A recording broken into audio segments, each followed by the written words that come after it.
Hi ಎಲ್ರಿಗೂ ನಮಸ್ಕಾರ. ಇವತ್ತಿನ ದಿನ ನಾವು ಗರ್ಭ ಸಂಸ್ಕಾರ ಪುಸ್ತಕದ ಅಧ್ಯಾಯ 3 ನೋಡೋಣ. ಇನ್ನೂ 2 ಅಧ್ಯಾಯಗಳ ವಿಡಿಯೋಗಳನ್ನು ನಾನು ನನ್ನ ಚಾನಲ್ನಲ್ಲಿ ಹಾಕಿದ್ದೀನಿ. ಆ ವಿಡಿಯೋವನ್ನು ನೋಡಿ, ಈ ವಿಡಿಯೋವನ್ನು ನೋಡಿದರೆ ನಿಮಗೆ ಸಂಪೂರ್ಣವಾಗಿ ಅರ್ಥ ಆಗುತ್ತೆ. ಅದರ ಮುಂದಿನ ಭಾಗವಿದಾಗಿರೋದ್ರಿಂದ ಆ ವಿಡಿಯೋವನ್ನು ನೋಡಿ, ಈ ವಿಡಿಯೋವನ್ನು ನೋಡಿ, ಇಲ್ಲ ಈ ವಿಡಿಯೋವನ್ನು ನೋಡಿ ಆ ವಿಡಿಯೋವನ್ನು ನೋಡಿದರೂ ಸಹ ಅರ್ಥ ಆಗುತ್ತೆ. ಆದರೆ ಮೊದಲು ನೀವು ಆ ವಿಡಿಯೋವನ್ನು ನೋಡಿ, ಇದನ್ನು ನೋಡಿ ಅಂತ ಹೇಳ್ತೀನಿ ನಾನು. ಅಧ್ಯಾಯ 3 ಸ್ಟಾರ್ಟ್ ಮಾಡೋಣ. ಅಧ್ಯಾಯ 3, ಬರ್ತಾ ಇರೋದು ಯಾರು? ಮೋಹ, ಆಸಕ್ತಿ ಹಾಗೂ ನಿರೀಕ್ಷೆಗಳಿಂದ ದೂರ ಇರಿ. ಸರಳ ಸತೀಶ್ಗೋಸ್ಕರ ಕಾಯ್ತಾ ಇದ್ಲು. ಗಾಯತ್ರಿ ಆಂಟಿಯ ಮಾತುಗಳಿಂದ ಅವಳು ಉತ್ಸುಕಳಾಗಿ ಸತೀಶ್ಗೂ ಹೇಳಿ ಗಾಯತ್ರಿ ಆಂಟಿ ಮನೆಗೆ ಕರೆದುಕೊಂಡು ಹೋಗೋಣ ಅಂತ. ಮತ್ತು ಗಾಯತ್ರಿ ಆಂಟಿಯ ಮಾತನ್ನು ಕೇಳಿ ಸತೀಶ್ನು ಬದಲಾಗಬಹುದು ಅಂತ ಯೋಚಿಸಿರ್ತಾಳೆ. ಸತೀಶ್ ಬರ್ತಾನೆ. ಸತೀಶ್ಗೂ ಹೇಳ್ತಾಳೆ. ಸತೀಶನಿಗೂ ಕೂಡ ಸರಳನಲ್ಲಿನ ಬದಲಾವಣೆ ನೋಡಿ ಖುಷಿಯಾಗಿ ಸರಳಳ ದೃಷ್ಟಿಕೋನ ಗಾಯತ್ರಿ ಆಂಟಿಯಿಂದ ಬದಲಾಗಬಹುದು ಅಂತ ಅನ್ಕೋತಾನೆ. ಇಬ್ಬರು ಗಾಯತ್ರಿ ಆಂಟಿ ಮನೆಗೆ ಹೋಗ್ತಾರೆ. ಅಷ್ಟರಲ್ಲಿ ಅದೇ ಸೊಸೈಟಿಯಲ್ಲಿರುವ ದಂಪತಿಗಳು ಬಂದಿರ್ತಾರೆ. ಆ ಮಹಿಳೆಯ ಹೆಸರು ಮಧು. ಅವಳು 3 ತಿಂಗಳು ಗರ್ಭವತಿಯಾಗಿರ್ತಾಳೆ. ಮಧು ಗಂಡನ ಹೆಸರು ಮಧು ಗಂಡನ ಹೆಸರು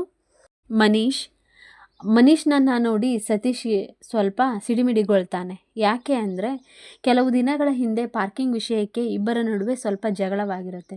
ಇಬ್ಬರು ಮುಖ ತಿರುಗಿಸ್ಕೊಂಡು ಕೂತಿರ್ತಾರೆ. ಆಗ ಗಾಯತ್ರಿ ಆಂಟಿ ಬಂದು ಅವರನ್ನು ಸ್ವಾಗತ ಕೋರಿ ಕ್ಲಾಸ್ ಶುರು ಮಾಡ್ತಾರೆ. ಮೊದಲಿಗೆ ನೀವು ಯಾಕೆ ಗರ್ಭ ಸಂಸ್ಕಾರ ಕ್ಲಾಸ್ ತಿಳ್ಕೋಬೇಕು, ಗರ್ಭ ಸಂಸ್ಕಾರ ಅಂದರೆ ಏನು ಅಂತ ತಿಳ್ಕೋಬೇಕು ಅಂತ ಬಂದಿದ್ದೀರಾ ಅಂತ ಪ್ರಶ್ನೆ ಮಾಡ್ತಾರೆ.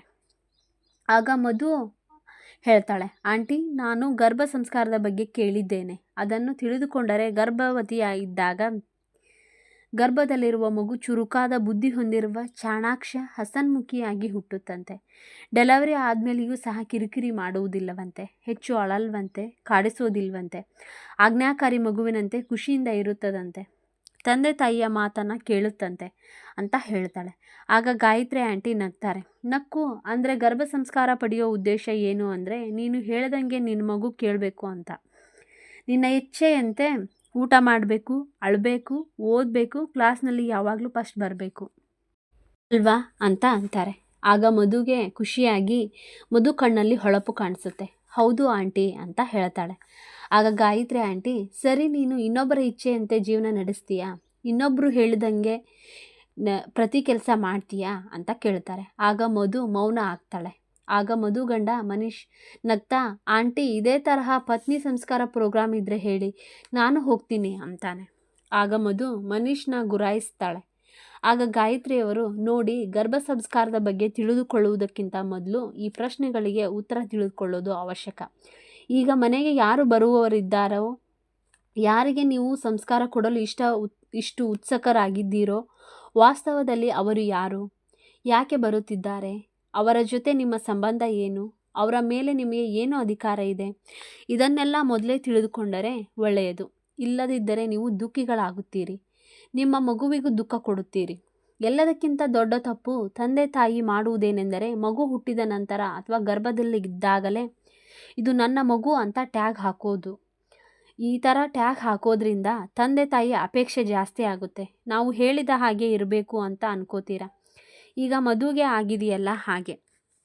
ಇದರಿಂದ ಒಂದು ವೇಳೆ ಅಸ್ವಸ್ಥ ಮಗು ಜನಿಸಿದರೆ, ಆ ಮಗುವಿನ ವಿಚಾರ ಸ್ವಭಾವ ಭಿನ್ನವಾಗಿದ್ದರೆ ಅದನ್ನು ತಂದೆ ತಾಯಿ ಸ್ವೀಕರಿಸುವುದಿಲ್ಲ. ಇದರಿಂದ ದುಃಖಿಗಳಾಗುತ್ತಾರೆ. ಅವರನ್ನು ಪರಿವರ್ತಿಸಲು ಪ್ರಯತ್ನಿಸುತ್ತಾರೆ. ಅದು ಸಾಧ್ಯವಾಗುವುದಿಲ್ಲ. ಈಗ ಎಕ್ಸಾಂಪಲ್ ಹೇಳಬೇಕು ಅಂದರೆ ಬುದ್ಧರ ಜೀವನವನ್ನೇ ನೋಡಬಹುದು. ಅವರ ತಂದೆ ತಾಯಿ ಚಕ್ರವರ್ತಿ ಮಾಡಲು ಹೊರಟರು. ಆದರೆ ಆ ಬಾಲಕನ ದಿವ್ಯ ಯೋಜನೆಗಳೇ ಬೇರೆ ಇದ್ದವು. ಬುದ್ಧನ ತಂದೆ ತಾಯಿಗಳು ಎಷ್ಟು ಹೇಳಿದರೂ, ಎಷ್ಟೇ ಪ್ರಯತ್ನ ಪಟ್ಟರೂ ಸಿದ್ಧಾರ್ಥ ಮನೆ ಬಿಟ್ಟು ಹೋದನು. ಇದರಿಂದ ಸಿದ್ಧಾರ್ಥನ ತಂದೆ ತಾಯಿಗಳು ದುಃಖಿಗಳಾದರು. ಸಿದ್ಧಾರ್ಥನ ದಾರಿಯು ಸುಲಭವಾಗಿರಲಿಲ್ಲ. ಇದೇ ಸಿದ್ಧಾರ್ಥನ ತಂದೆ ತಾಯಿಗಳು ನನ್ನದು ಎಂದು ಟ್ಯಾಗ್ ಹಾಕದೆ ಸಿದ್ಧಾರ್ಥನನ್ನು ಅವನ ಇಚ್ಛೆಗೆ ಬಿಟ್ಟಿದ್ದರೆ ಅವನು ಮನೆ ಬಿಟ್ಟು ಹೋಗುತ್ತಿರಲಿಲ್ಲ. ಇವರು ದುಃಖಿಗಳಾಗ್ತಿರಲಿಲ್ಲ. ಇದೇ ರೀತಿ ತುಳಸಿದಾಸರ ಬಗ್ಗೆಯೂ ಸಹ ಹೇಳ್ತಾರೆ. ತುಳಸಿದಾಸರ ತಂದೆ ತಾಯಿಗಳು ತುಳಸಿದಾಸರು ಬೇರೆ ಮಕ್ಕಳಿಗಿಂತ ಭಿನ್ನವಾಗಿದ್ದರಿಂದ ಮತ್ತು ಮೂಲಾ ನಕ್ಷತ್ರದಲ್ಲಿ ಜನಿಸಿದ್ದರಿಂದ ಇವರಿಂದ ತಂದೆ ತಾಯಿಗೆ ತೊಂದರೆ ಎಂದು ತಿಳಿದು ತುಳಸಿದಾಸರನ್ನು ತ್ಯಾಗ ಮಾಡಿದರು. ತುಳಸಿದಾಸರು ಎಂತಹ ಭಕ್ತಿಪೂರ್ಣ ಜೀವನವನ್ನು ನಡೆಸಿದರು. ಆದರೆ ತಂದೆಯ ನಿರೀಕ್ಷೆಯಂತೆ ಬದುಕಲಾಗಲಿಲ್ಲ. ಇದರಿಂದ ಕಷ್ಟಕರ ಬಾಲ್ಯವನ್ನು ಅವರು ಅನುಭವಿಸಬೇಕಾಯಿತು. ಅದೇ ತುಳಸಿದಾಸರನ್ನು ಅವರ ಪಾಡಿಗೆ ಬಿಟ್ಟಿದ್ದರೆ, ಇದು ಮಹಾನ್ ವ್ಯಕ್ತಿತ್ವ ಎಂದು ಮೊದಲೇ ಅವರು ತಿಳಿದುಕೊಂಡಿದ್ದರೆ ಎಷ್ಟು ಚೆನ್ನಾಗಿರ್ತಿತ್ತು ಅಲ್ವಾ? ಯಾರು ದುಃಖಿಗಳಾಗ್ತಾ ಇರಲಿಲ್ಲ ಅಲ್ವಾ ಅಂತ ಹೇಳಿ ಗಾಯತ್ರಿ ಆಂಟಿ ಹೇಳ್ತಾರೆ. ಆಗ ಸರಳ, ಹೌದು ಆಂಟಿ, ತಂದೆ ತಾಯಿ ತಿಳುವಳಿಕೆಯ ಅನುಸಾರ ಮಕ್ಕಳಿಂದ ನಿರೀಕ್ಷಿಸುತ್ತೀವಿ, ಆದರೆ ಮಕ್ಕಳ ದೃಷ್ಟಿಕೋನದಿಂದ ನೋಡಲ್ಲ ಅಂತ ಹೇಳ್ತಾಳೆ. ಆಗ ಗಾಯತ್ರಿ ಅವರು, ಹೌದು, ಹಾಗಾಗಿ ಗರ್ಭಧಾರಣೆಯೇ ಮೊದಲೇ ತಂದೆ ತಾಯಿ ಸರಿಯಾದ ತಿಳುವಳಿಕೆ ದೃಷ್ಟಿಕೋನ ಅರಿತುಕೊಳ್ಬೇಕು. ಇಲ್ಲದಿದ್ದರೆ ತಪ್ಪಾದ ಯೋಚನೆಗಳಿಂದ ಬರುವ ಮಗುವಿನ ಮೇಲೆ ಕೆಟ್ಟ ಪರಿಣಾಮ ಬೀರುತ್ತದೆ. ಆಗ ಮನೀಶ್, ಸರಿಯಾಗಿ ಹೇಳಿದ್ರಿ ನೀವು. ಇತ್ತೀಚೆಗೆ ಮೊದಲೇ ಯೋಚಿಸಿ ಬಿಟ್ಟಿರುತ್ತಾರೆ, ಗರ್ಭದಲ್ಲಿರುವ ಮಗು ಇಂಜಿನಿಯರ್ ಇಲ್ಲ ಡಾಕ್ಟರ್ ಆಗಬೇಕು ಅಂತ. ನಿಜ ಹೇಳಬೇಕಂದ್ರೆ ನಾನು ಸಹ ನನ್ನ ಮಗು ಚಾರ್ಟೆಡ್ ಅಕೌಂಟೆಂಟ್ ಆಗಬೇಕು ಅಂತ ಅಂದ್ಕೊಂಡಿದ್ದೆ, ಇಬ್ಬರೂ ಸೇರಿ ಕಂಪ್ನಿ ಶುರು ಮಾಡಬೇಕು ಅಂತ. ಆದರೆ ಗೌತಮ ಬುದ್ಧರ ಉದಾಹರಣೆ ಕೇಳಿ ನನ್ನ ತಪ್ಪಿನ ಅರಿವಾಯಿತು. ನಾನು ನನ್ನ ಆಸೆಗಳನ್ನು ಹೇಗೆ ನನ್ನ ಮಗುವಿನ ಮೇಲೆ ಹೇರಲು ಸಾಧ್ಯ? ಆ ಮಗುವು ಸಹ ತನ್ನದೇ ಆದ ಆಸೆಯನ್ನು ಹೊಂದಿರುತ್ತದೆ ಅಲ್ವೇ ಅಂತ ಅಂತಾನೆ. ಆಗ ಗಾಯತ್ರಿ, ಹೌದು, ಸರಿಯಾಗಿ ಯೋಚಿಸಿದ್ರಿ. ಈಗ ಆಗಲೇ ನಾವು ಕೇಳಿದ ಪ್ರಶ್ನೆಗಳಿಗೆ ಉತ್ತರ ನೋಡೋಣ ಅಂತ ಹೇಳ್ತಾರೆ. 1ನೇ ಪಾಯಿಂಟು, ನಿಮ್ಮ ಗರ್ಭದಲ್ಲಿರುವ ಮಗುವು ಕೇವಲ ಸ್ತ್ರೀ ಪುರುಷ ಅಂತ ಮಾತ್ರವಲ್ಲ, ಅದು ಒಂದು ಜೀವಾತ್ಮ. ಮತ್ತು ಆ ಮಗು ಯಾರದೋ ವ್ಯಕ್ತಿಗತ ಸಂಪತ್ತಲ್ಲ, ಅದು ಸಹ ಒಂದು ಸ್ವತಂತ್ರ ಜೀವ. ಅದಕ್ಕೆ ತನ್ನದೇ ಆದ ಸಂಸ್ಕಾರ, ತನ್ನದೇ ಆದ ಅನುಭವಗಳು, ಸ್ಮೃತಿಗಳು ಹಾಗೂ ಕರ್ಮಗಳು ಇರ್ತವೆ. ಆ ಮಗು ಭೂಮಿಗೆ ತನ್ನದೇ ಆದ ಕಾರಣ ಹೊಂದಿ ಬಂದಿರುತ್ತದೆ, ಅದರದೇ ಆದ ದಿವ್ಯ ಯೋಜನೆ ಹೊಂದಿರುತ್ತದೆ. ಆ ಮಗುವಿನ ಜನ್ಮದ ದಿವ್ಯ ಯೋಜನೆಯ ಭಾಗ ನಾವು ಅಂದರೆ ತಂದೆ ತಾಯಿಗಳು ಆಗಿರುತ್ತೀವಿ. 4ನೇ ಪಾಯಿಂಟು, ಹೆಸರು ಏನೇ ಇರಲಿ, ಯಾರ ಗರ್ಭದಲ್ಲಿ ಜನಿಸಬೇಕೆಂದು ಸ್ವಯಂ ಆರಿಸಿಕೊಂಡು ಬಂದಿರುತ್ತೆ. ಆದರೆ ತಂದೆ ತಾಯಿ ನಾವೇ ಗರ್ಭಧಾರಣೆ ಮಾಡಿದೆವು ಎಂದು ತಿಳಿದುಕೊಂಡಿರುತ್ತೇವೆ. ಆದರೆ ಮಗುನೇ ಗರ್ಭವನ್ನೇ ಆರಿಸಿಕೊಂಡು ಬಂದಿರುತ್ತೆ. 5ನೇ ಪಾಯಿಂಟು, ತನ್ನ ಪೂರ್ವ ನಿರ್ಧರಿತ ಅಭಿವ್ಯಕ್ತಿಗಾಗಿ ಕೆಲವು ಕರ್ಮ ಬಂಧನಗಳನ್ನು ಕಳೆದುಕೊಳ್ಳಲು ತನ್ನ ಪಾತ್ರ ನಿರ್ವಹಿಸಲು ಬಂದಿರುತ್ತೆ. 6ನೇ ಪಾಯಿಂಟು, ಒಬ್ಬ ತೋಟದ ಮಾಲಿಗೆ ಎಷ್ಟು ಹಕ್ಕಿರುತ್ತದೆಯೋ ತೋಟದ ಮೇಲೆ ಅಷ್ಟೇ ಅಧಿಕಾರ ಇರುತ್ತದೆ. ಹಾಗೆಯೇ ತಂದೆ ತಾಯಿಗೂ ಸಹ ತನ್ನ ಮಗು ಮೇಲೆ ಅಷ್ಟೇ ಅಧಿಕಾರ ಇರುತ್ತದೆ. ನೀರು ಗೊಬ್ಬರ ಹಾಕುವುದು ಮಾಲಿಯ ಕೈಯಲ್ಲಿರುತ್ತದೆ, ಆದರೆ ಅದರಲ್ಲಿ ಎಷ್ಟು ಹೂವು ಬಿಡಬೇಕು, ಎಷ್ಟು ಹಣ್ಣು ತರಬೇಕು, ಎಷ್ಟು ದಿನ ಬದುಕಬೇಕು, ಇವೆಲ್ಲವೂ ಪ್ರಕೃತಿಯ ಕೈಯಲ್ಲಿ ಅಂದರೆ ದೇವರ ಕೈಯಲ್ಲಿರುತ್ತದೆ. ಹಾಗೆಯೇ ತಂದೆ ತಾಯಿ ಮಗುವನ್ನು ನೋಡಿಕೊಳ್ಳುವುದು ತಂದೆ ತಾಯಿಯ ಪಾಲನೆಯಾಗಿರುತ್ತದೆ, ಉಳಿದದ್ದು ದೇವರಿಗೆ ಬಿಟ್ಟಿರುತ್ತದೆ. 7ನೇ ಪಾಯಿಂಟು, ತಂದೆ ತಾಯಿಯರು ತಮ್ಮ ಮಗು ತನ್ನ ಅಭಿವ್ಯಕ್ತಿಯನ್ನು ತೋರಿಸುವುದಕ್ಕೆ ಅನುಕೂಲಕರವಾದ ವಾತಾವರಣ ಸೃಷ್ಟಿಸಬೇಕು, ನಿಸ್ವಾರ್ಥ ಪ್ರೇಮ ಕೊಡಬೇಕು, ಪೂರ್ಣ ಸಹಕಾರ ನೀಡಬೇಕು.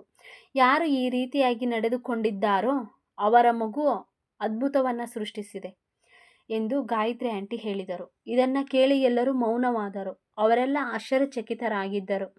ಇಷ್ಟು ದಿನ ಅವರು ಮಗು ನಮ್ಮದು, ನಮಗಾಗಿ, ನಮ್ಮ ಖುಷಿಗಾಗಿ ಬರುತ್ತದೆ ಅಂದುಕೊಂಡಿದ್ದರು. ಆದರೆ ಗಾಯತ್ರಿ ಆಂಟಿ ಅವರ ಮಾತನ್ನು ಕೇಳಿ ಅವರ ವಿಚಾರಗಳು ಬದಲಾದವು. ಗಾಯತ್ರಿಯವರು, ಇವತ್ತಿಗೆ ಇಷ್ಟು ಸಾಕು, ಇದನ್ನು ಮನೆಯಲ್ಲಿ ಮನನ ಮಾಡಿಕೊಳ್ಳಿ.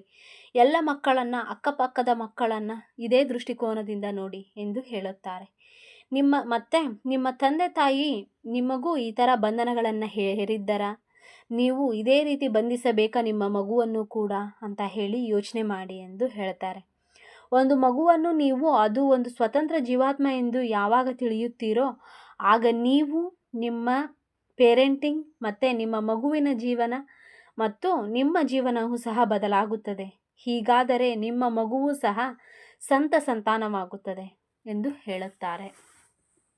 ಇಲ್ಲಿಗೆ ಅಧ್ಯಾಯ 3 ಮುಗಿಯಿತು. ಇದರಿಂದ ನಾನೇನನ್ನು ತಿಳ್ಕೊಂಡೆ ಅಂದರೆ, ಮನಸ್ಸಿಗೆ ಸಕಾರಾತ್ಮಕ ದಿಕ್ಕು ತೋರಿಸಬೇಕು, ಮನಸ್ಸನ್ನು ಯಾವಾಗಲೂ ಸಕಾರಾತ್ಮಕವಾಗಿ ಇಟ್ಕೋಬೇಕು ಅನ್ನೋದನ್ನು ನಾನು ತಿಳಿದುಕೊಂಡೆ. 2ನೇ ಪಾಯಿಂಟು, ಅದು ನನ್ನ ಮಗು ಅಂತ ಅನ್ನೋ ಒಂದು ಟ್ಯಾಗನ್ನು ತೆಗೆದು ಹಾಕಿ ಅದು ಒಂದು ಸಹ ಸ್ವತಂತ್ರ ಜೀವಾತ್ಮ ಅನ್ನೋದನ್ನು ನಾವು ತಿಳಿದುಕೊಳ್ಬೇಕು. 3ನೇ ಪಾಯಿಂಟು, ತಂದೆ ತಾಯಿ ಗರ್ಭಧಾರಣೆ ಮಾಡುವುದಿಲ್ಲ, ಬದಲಾಗಿ ಜೀವಾತ್ಮ ನಮ್ಮ ಗರ್ಭ ಆರಿಸಿಕೊಳ್ಳುತ್ತದೆ. ಇದನ್ನು ನಾವು ಸಹ ಅರ್ಥಕೊಳ್ಬೇಕು. ನಿಮಗೆ ಏನು ಇದರಿಂದ ಈ ಅಧ್ಯಾಯ 3ರಿಂದ ಅರ್ಥ ಆಯಿತು? ಪ್ಲೀಸ್ ಕಾಮೆಂಟ್ ಮಾಡಿ. ನನ್ನ ವಿಡಿಯೋ ನಿಮಗೆ ಇಷ್ಟ ಆಗಿದರೆ ನನ್ನ ಚಾನಲನ್ನು ಸಬ್ಸ್ಕ್ರೈಬ್ ಮಾಡ್ಕೊಳ್ಳಿ. ಇದೇ ರೀತಿಯಾದಂತಹ ಗರ್ಭ ಸಂಸ್ಕಾರದ ಒಟ್ಟು 28 ಅಧ್ಯಾಯಗಳಿವೆ. ಇದೇ ರೀತಿ ಒಂದೊಂದೇ ಅಧ್ಯಾಯಗಳನ್ನು ತಿಳಿಸ್ಕೊಡ್ತಾ ಹೋಗ್ತೀನಿ. Thank you. Thanks for watching.